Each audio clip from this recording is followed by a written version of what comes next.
So Final Fantasy 1 and 2 I got by simply purchasing the release for the PlayStation Origins. And sitting down to play it, I felt this kind of calm expectation. 'Cause I was finally gonna see how it all began. How everything with this series I had come to love so much had gotten started. It was everything I dreamed of. Everything that pops into your mind when someone says old school RPG. And getting to see the origins of it all, like the airships or the black mages, it was so amazing. And your first quest as the prophesied heroes of light is to save a princess. It was so deliciously retro. And when I got to that first dungeon, I realized what kind of game it really was. A relentless onslaught of enemies made it a challenge, and it was a real contrast to the hack and slash fest that was Final Fantasy XII. I was so relieved it was good, and I reveled in the difficulty, having to plan ahead and manage your resources, because here, getting your ass kicked was a real possibility, and not just by bosses, but by random encounters too. This bare-bones, straight-to-the-point RPG had me restoring crystals of the 4 elements, for God's sake. And it was exactly what I needed. Trudging your way through endless forests of random battles, and inching your way up the levels of your characters until you finally face and beat the final boss, Garland. It was like a purge, like I was clean again. And I played 2 right after, and it did not disappoint.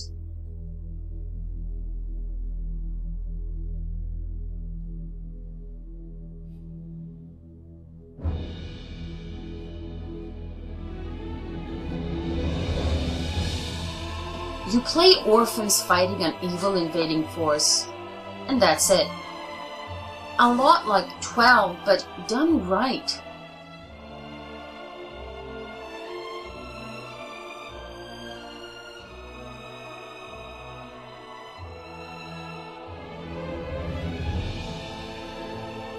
Here Square introduced character development, puzzle, and chocobos. I mean, hearing the first time the chocobo theme was used, as great then as it ever would be, was so special and would put a smile on any Final Fantasy fan's face. And that last dungeon, I couldn't wait to see how it would end. Because I had followed these characters through their hardship and their pain, and I really wanted to see them succeed, and I wasn't gonna quit until they had. And even though that last dungeon kicked my ass, I was still happy. It was as it should be. I played it starry-eyed and relaxed, because I knew what kind of game this was. And it was magical. The beauty and simplicity of where it all started rekindled my love for the series. And when I got the demo for Final Fantasy 13, I was super happy because I knew it would be great. The demo for Final Fantasy 13, it looks really pretty. You know what? Let me start this a different way. I hate this game! It's stupid and offensive and stupid. And don't give me that shit about it not selling that bad. You people would buy a dog turd if it said Final Fantasy on it. You bought this piece of anal excrement, didn't you? Isn't that your copy? Fuck off! This game sucked so hard it could give you a hickey just by being in the same room. You think I'm too harsh? You think I'm exaggerating? Well, let's see what some other reviewers have to say about this cock slap in the face. Final Fantasy XIII is the biggest gaming disappointment to hit the industry in the last 5 years. A title that improves upon Heavy Rain's concept of an interactive movie without even trying to. The only reason that people will mention Final Fantasy XIII in years to come is as a benchmark of a game with absolutely zero ambition. I thought I was playing the game, John. But I've been using the wrong controller the whole time. The game's playing itself, John. The game's playing itself, John! The game's just playing itself, John! The game just... John!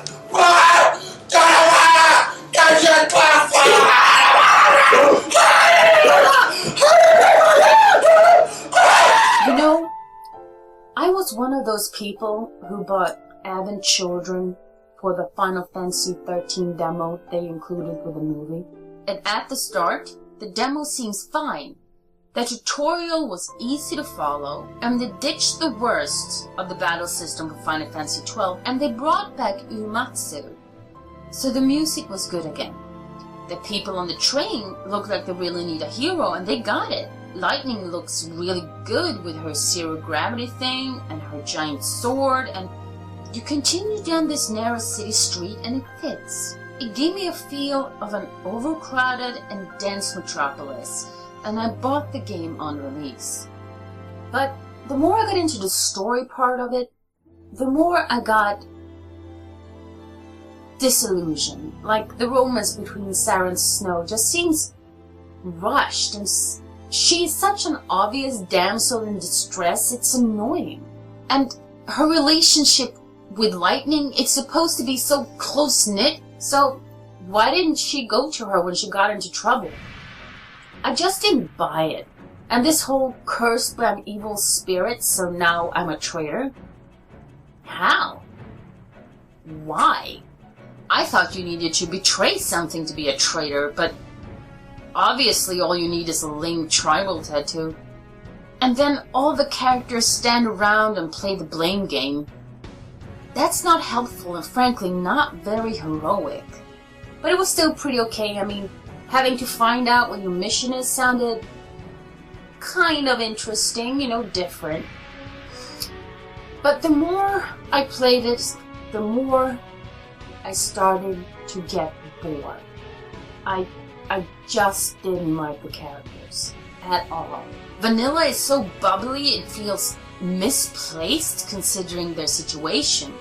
And she is so obviously there for perverts to beat off to, it's kinda gross. Hope, which is a stupid ass name, is whiny to the point where you just want him to shut the fuck up. Snow's a fucking deluded idiot, without any real personality. And Lightning is way overly dramatic. And Token is transparent as shit when wanting to save his son. If I can figure out your plot twist after barely scratching the surface of the game, it's not much of a plot twist, is it? And you remember those narrow alleyways I said worked so well in a crowded city environment? Everything is a narrow alleyway. The fields, the woods, nothing is open for exploration. Everything is just these little paths that you can't stray from, like an old dungeon crawler. But I really set out to give this game a chance. So I sat back and I played it, waiting for it to get good, or at least playable. And I'm walking through this ice level, lake bullshit or whatever, and it's just random fights and more whining from the characters, when I come across my favorite Eidolon Shiva.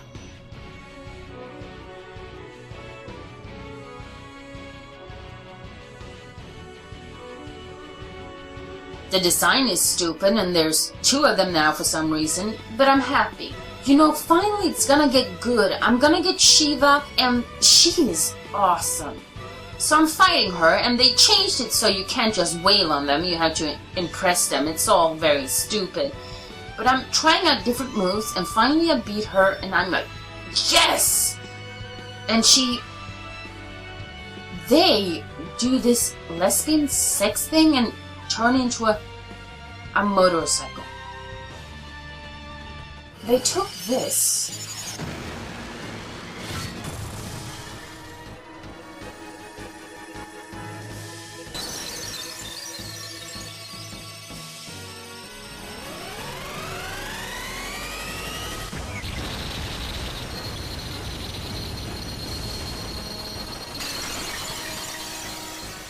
and turned it into this.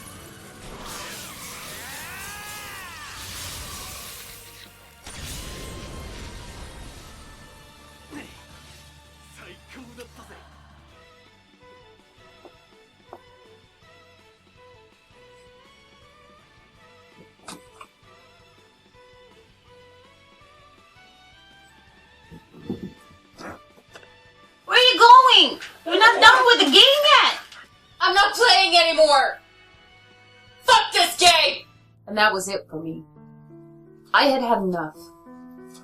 Enough of half-assed gameplay, convoluted plots, and intrusive fan service. Redesigning Shiva so that she was less of an ancient spirit of destruction and more a truck mudflap, it was the last straw for me. I stopped reading about Final Fantasy. I stopped caring when the next one was going to come out. I tried other RPGs after that, but I never found that magic again. When 2 was released, I didn't bother picking it up. And when I was at the Game Expo in Stockholm, I saw the booth for free, and it was the only one that didn't have a line, and I didn't even stop to look at it. It just made me angry. Please don't buy this game. Show Square they can't do this to us. Not anymore.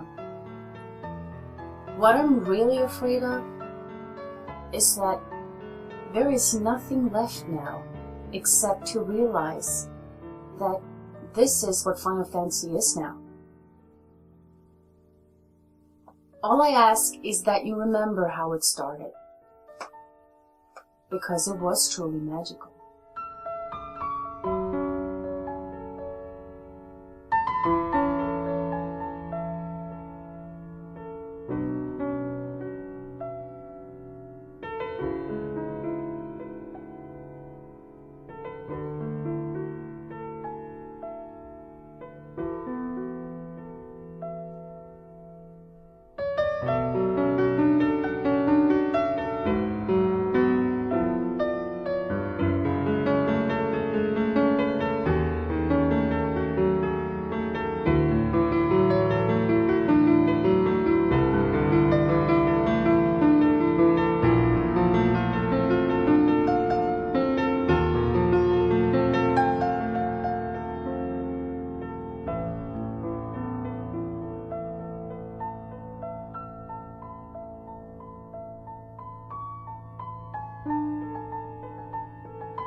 got a bit serious at the end there.